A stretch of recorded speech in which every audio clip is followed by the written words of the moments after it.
Hello and welcome to Spread Book Joy. Today I'm doing my Jane Austen July wrap-up plus walking tour of Jane Austen's London.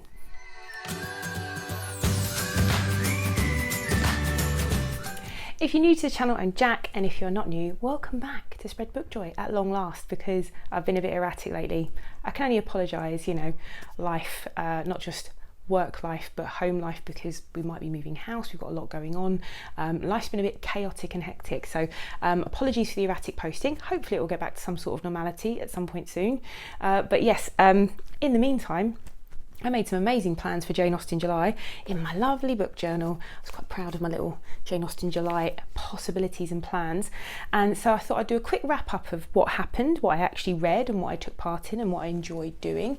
And then mainly this is the walking tour video, so this is a very quick wrap up. In terms of challenge number one, some of you may know I hosted a Persuasion along with the lovely Gemma from Gem of Books, and this is what we read, Persuasion, and we watched the film.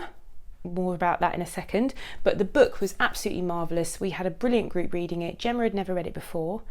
I've read it, this is my third read of Persuasion, and it just gets better every time, because the more you read an Austen novel, the more you can notice the clever details, the dialogue.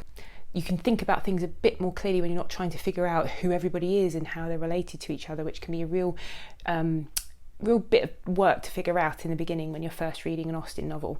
But the humour, the themes, the characters, I absolutely love Persuasion. I might do a proper video on Persuasion at some point, so I won't talk about it too much here, but it is the story of Anne Elliot, who had been engaged some time ago to a young man who, because he had no fortune and no status, he was persuaded to break off the engagement, and he comes back into her life later. So it's about second chances and persuasion, basically. And I loved it. It's one of her shorter novels. It's her last novel that she completed in her lifetime, and it's got more of a kind of mature, more of a sober tone to it than some of her other books, though it's still very funny. A lot of people saying, it's not as funny as some of the others, but actually the characters around Anne, her ridiculous family, Austen always writes the best ridiculous characters. So yeah, Persuasion, definitely a firm favourite of mine, and loved hosting it with Gemma. The group were amazing, by the way. We got such brilliant insights from people, and it really enhanced and enriched my enjoyment of the book. So thank you everyone who took part, it was so good. The watch along of the film, I'm not going to say much about the film except I didn't enjoy it at all. It's beautifully shot, that's all I can say about it. For much more in-depth, thoughtful analysis of that film, it's been done to death across Booktube, but some brilliant videos that I watched: Claudia from Spencer's Library, Marissa from Blatantly Bookish, and Alice over at Alice in the Giant Bookshelf. I will link their videos in the description box below, because they did some really thoughtful analysis and comparisons. Alice's one is brilliant. She compares the book and the 1995 film with Kieran Hines and Amanda Root, which I watched again and loved. I love that version. That adaptation is wonderful. But yes, I'm not going to say any more. It was awful. It was a stinker of a film. Netflix, why? Why would you do that? You could have had so many people on board if you'd been tried to do a bit of more of a faithful adaptation of it.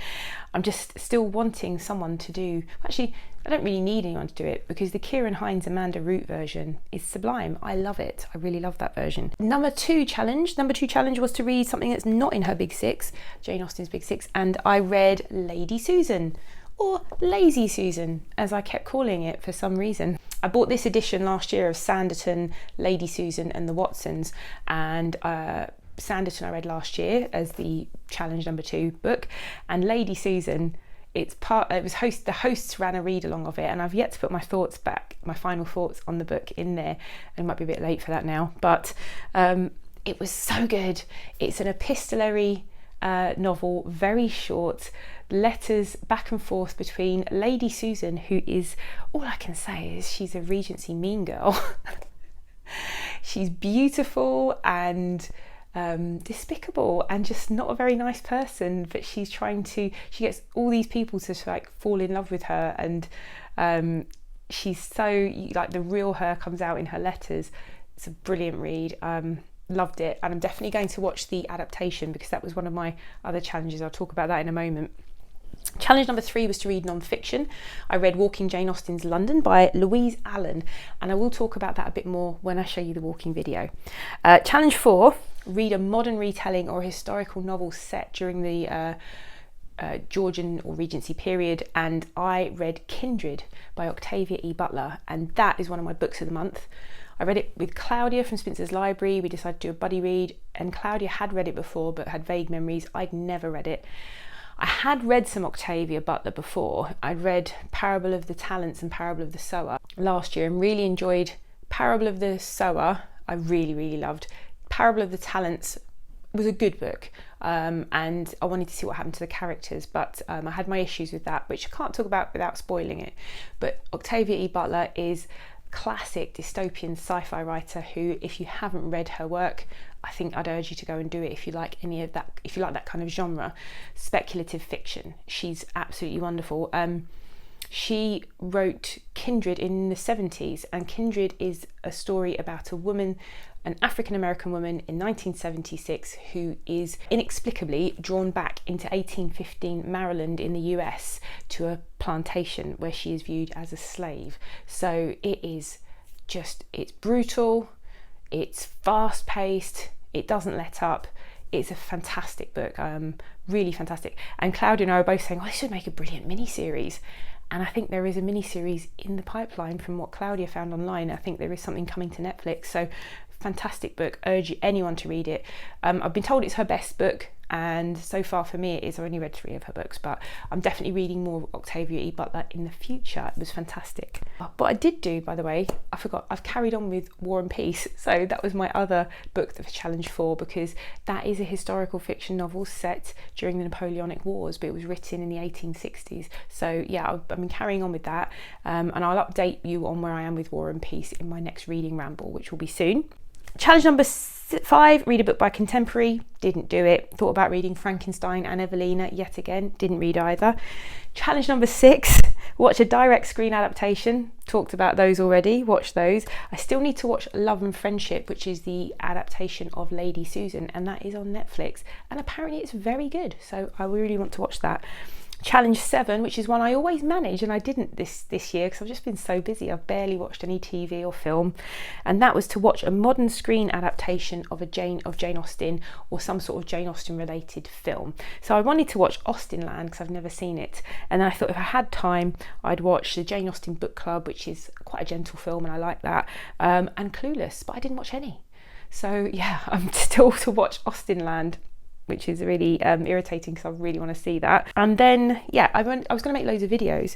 So all of the videos that I planned for Jane Austen July, which I didn't make, I will make them, because Jane Austen is not just for July, is she? So I'm going to carry on with my Jane Austen planned videos.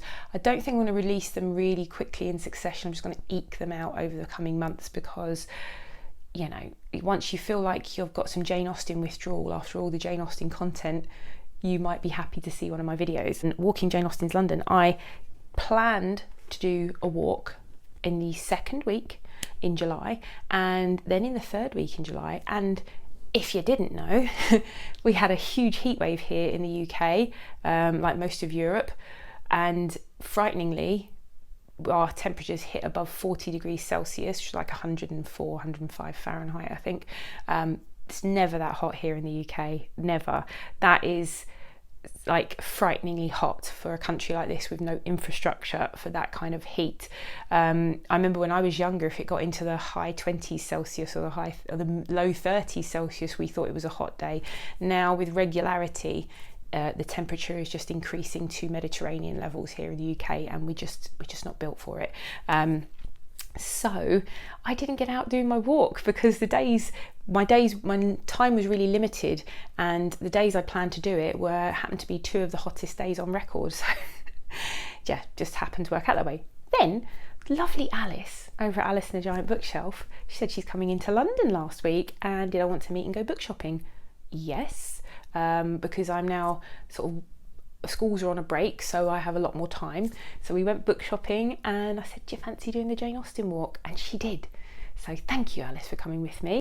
I've taken some footage and I'm just going to do some talking over it, and hopefully you'll enjoy it. We definitely did. We were really lucky on the walk because something unexpected happened, which I'll talk about in the video, and hopefully you'll find it a nice gentle watch. We started our walk at Marble Arch, which is the top end of Oxford Street, and that's the main shopping street in the West End of London. And if you ever visit London, it's usually one of the places that tourists do like to go to do some shopping. And it's it was developed much later than the Regency period. So we're going to turn off of there and walk down Great Cumberland Place, which takes us into the Marylebone district north of Oxford Street, which was developed in the late 18th century, and according to the book Walking Jane Austen's London, was very popular with the gentry, very fashionable area to live. So Austen's brother Henry Austen lived here, Upper Berkeley Street, in between 1801 and 1804. He lived here with his wife Eliza. Now, there's no record that Jane Austen herself ever visited him here, but according to records, oh, there's Alice. Hey, Alice. According to records, Cassandra definitely visited him here. But it was a lovely street to walk along. You get a real sense of this. The houses are a lot of them exactly as they were in Austen's time. They haven't been changed much, and this is number 24 itself.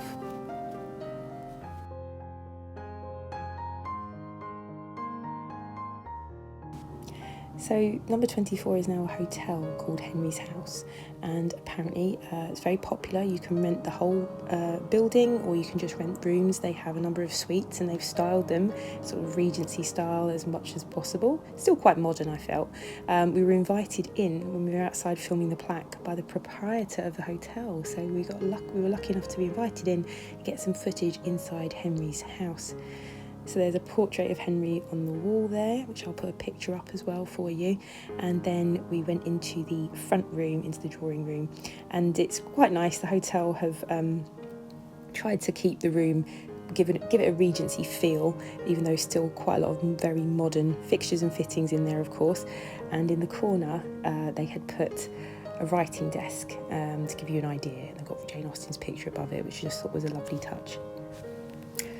After we left the hotel, we continued walking around looking at the Regency architecture of the period. From here we went to a mews not far away, and a mews would have been where they stabled and kept the horses and carriages. Possibly Henry Austen kept a carriage here, according to the book. So you get a lot of these tenuous kind of links within the book, but it's just nice to walk around and see architecture from that period. This was a very fashionable address, Portman Square, which apparently had lots of luxurious residences in, and it still does. The local residents are the only ones allowed into this central space, this central square there, so we just took some footage from outside. Apparently Jane's aunts live not far from here on Orchard Street, though they weren't sure exactly which number, but it was known that Jane did visit her aunt there. Wigmore Street, well, you can't really see too many things that are Regency on here. I'll come back to it in a bit because it was a key location in a number of Austen novels.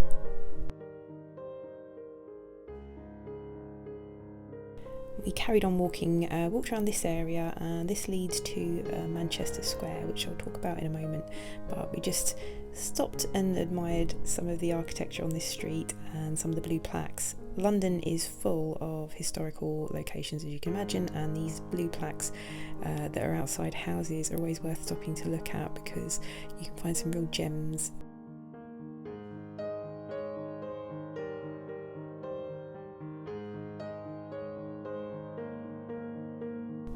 Manchester Square was another fashionable Georgian address, and here we can just take a quick look around it. On the other side of the square, we didn't walk around that way, but on the other side is Manchester House, which is home to the Wellcome collection.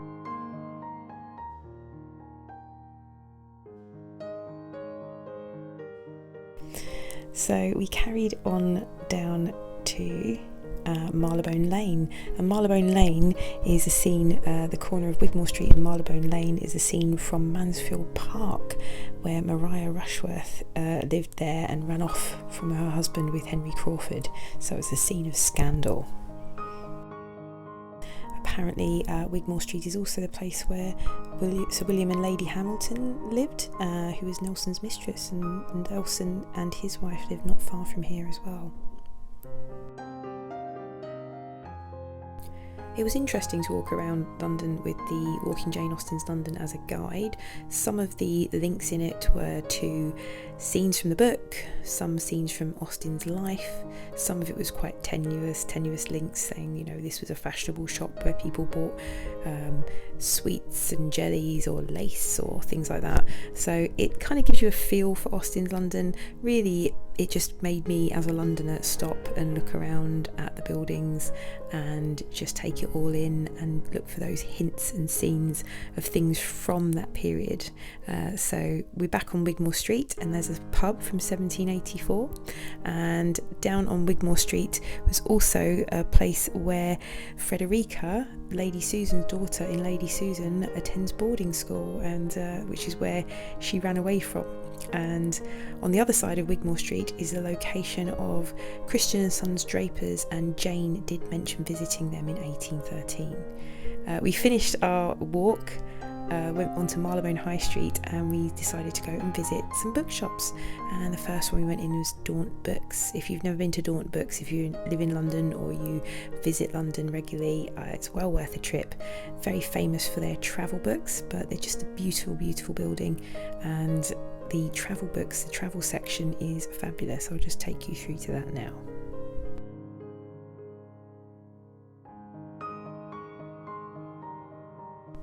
One thing I love about the books arranged by country is you don't just get travel books, you also get literature from that country in the sections. So they're organised by country, and within the different countries you have travel books, travel memoir, literature, etc. from that country. So it's a wonderful place to visit. And a very quick apology for my jumpy camera. I record on my iPhone, so every now and again it tries to readjust and it ends up looking quite jumpy, so apologies. When we left Hatchard's, we walked about 20 minutes, not even 15-minute walk down to Piccadilly. Another interesting plaque, the Bee Gees stayed there. And we went to Hatchard's, which was established in 1797. It's one of London's oldest bookshops and would have been there when Jane Austen was in London. Hatchard's has lots of fantastic sections in it, but they also have this marvellous wall full of first and modern editions. They've got some first editions scattered throughout the store in various departments, but it was lovely to look at, and they're happy for you to pick them up and look at them as well, even if you're not buying them. But yeah, lovely shop to visit, highly recommend it. After Hatchard's, we went to Waterstones in Piccadilly, which is just a bit further down the same road, and this footage coming up now is from Waterstones in Piccadilly. They have an amazing selection of literary puzzles and games, so I just filmed a little bit of that here. Another thing they've taken to doing recently is setting up rooms of characters within the shop, and if you can see, you can recognise this is Kaya's room from Where the Crawdads Sing, and people can come and have their photo taken there and just take a look at it. I think it was really sweet the way they've done it, lots of attention to detail and the drawings of the Marsh Girl, and it's just really nice to see.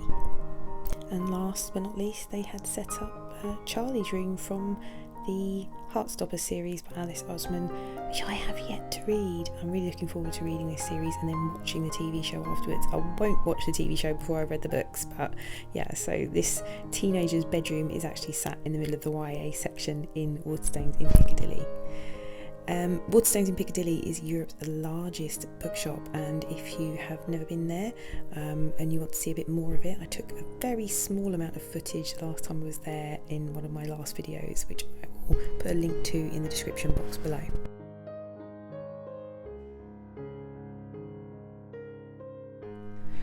I really hope you enjoyed that walk. I certainly did. I think I'm going to do some of the other walks in the book, and if I do, I'll take you along with me. But for now, if you have any comments or any questions, you can leave them in the comments below, and hopefully I will see you again here soon. Bye!